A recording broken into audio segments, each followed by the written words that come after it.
Diabetes, a condition characterized by elevated blood sugar levels, impacts a significant portion of the population, especially in the USA.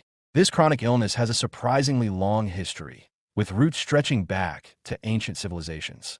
This video, we will learn about the secret history of diabetes. The story of diabetes begins way back in ancient times, with early mentions thousands of years ago. Civilizations like the Egyptians, Indians, and Chinese wrote about symptoms that we now know are from diabetes.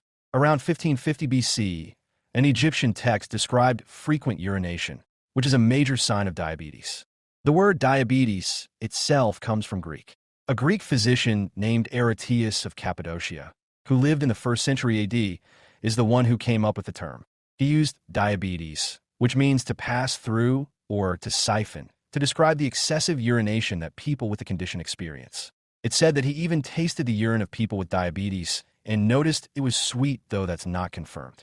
In ancient India, doctors also noticed the sweet taste of urine and that ants were attracted to it. They even figured out the difference between honey urine, diabetes mellitus, and water urine, diabetes insipidus, which is pretty impressive. Diabetes insipidus is much less common than diabetes mellitus.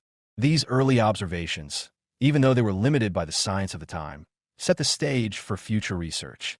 The ancient world gave us the first pieces of the diabetes puzzle, and it would take many centuries to put them together. During the medieval period, knowledge of diabetes kept growing, though slowly. Physicians in the Arab world, like Avicenna, made important contributions. Avicenna, who was a Persian scholar in the 11th century, gave detailed descriptions of diabetes in his famous medical encyclopedia, the Canon of Medicine. He wrote about symptoms like extreme thirst, increased appetite, and sexual problems, along with the classic symptom of frequent urination. The connection between diabetes and sugar became clearer over time. In 1674, a British physician named Thomas Willis tasted the urine of someone with diabetes and confirmed that it was sweet.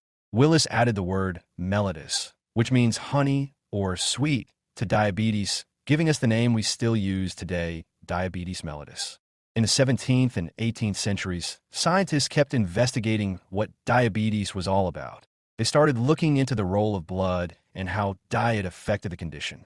It became clearer that diabetes wasn't just a problem with the kidneys, but involved broader changes in the body.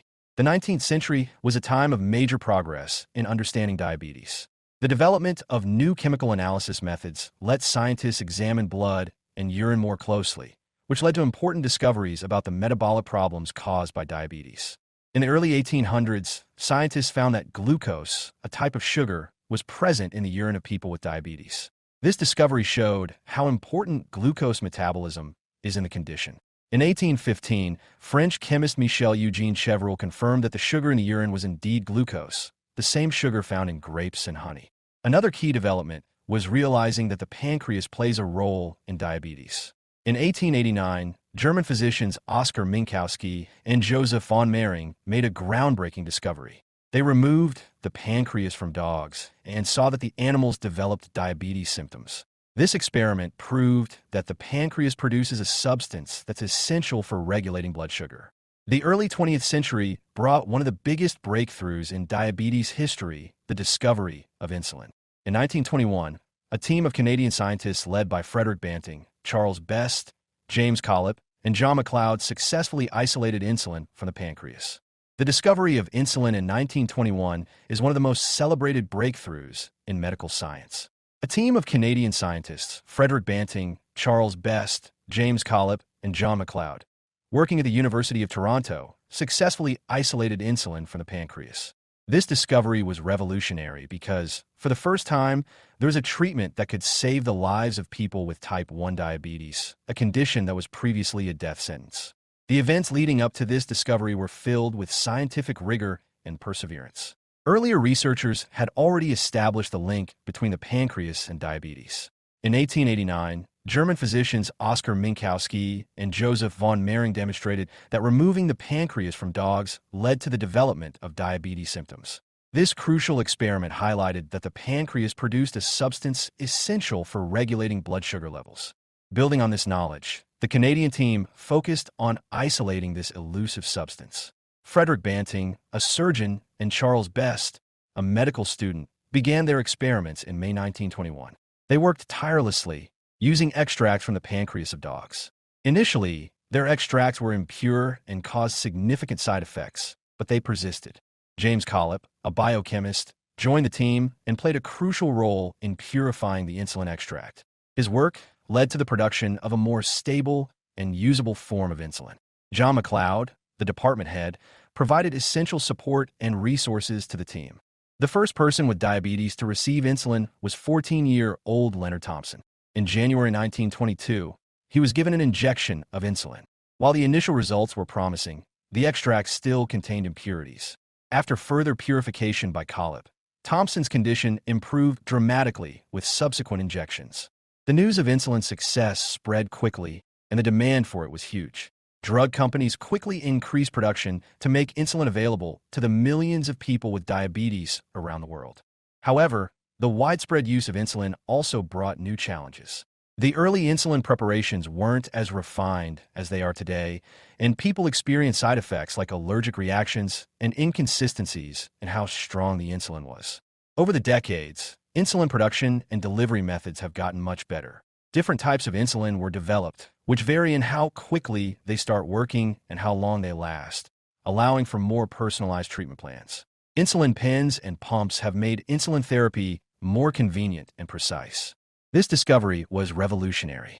For the first time, there was a treatment that could save the lives of people with type 1 diabetes, a condition that was previously a death sentence. The isolation of insulin not only provided a life-saving treatment, but also spurred further research into diabetes. Scientists began to delve deeper into the mechanisms of insulin action, the different types of diabetes, and the long-term complications associated with the condition. The impact of insulin on the lives of people with diabetes cannot be overstated. Before insulin, type 1 diabetes was often a fatal condition, particularly for children. The average life expectancy for a child with type 1 diabetes was about 1 year after diagnosis. Insulin treatment transformed this bleak outlook into one of hope and longevity. With access to insulin and advancements in diabetes care, people with type 1 diabetes can now live for many decades. While diabetes still presents significant challenges and requires diligent management, the availability of insulin has allowed millions to lead fulfilling lives. In addition to its direct impact on survival, insulin has also spurred further research and innovation in diabetes care. Scientists continue to explore new and improved ways to deliver insulin, as well as investigate potential cures for diabetes. Since the discovery of insulin, tremendous strides have been made in diabetes management. Today, people with diabetes have access to a wide range of treatments and technologies to help them live healthier lives. Insulin therapies have evolved significantly with the development of different types of insulin that vary in their onset and duration of action. Insulin pens and pumps have made insulin delivery more convenient and precise. Continuous glucose monitors, CGMs, allow for real-time tracking of blood sugar levels, reducing the need for frequent finger pricks. Oral medications have also been developed to help manage type 2 diabetes, the most common form of the condition.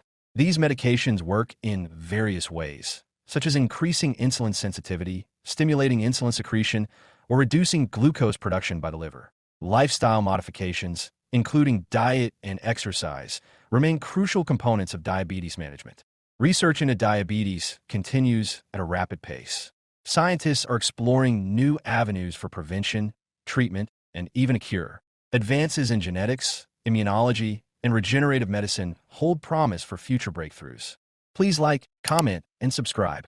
Also, make sure to watch this video to continue learning more about diabetes.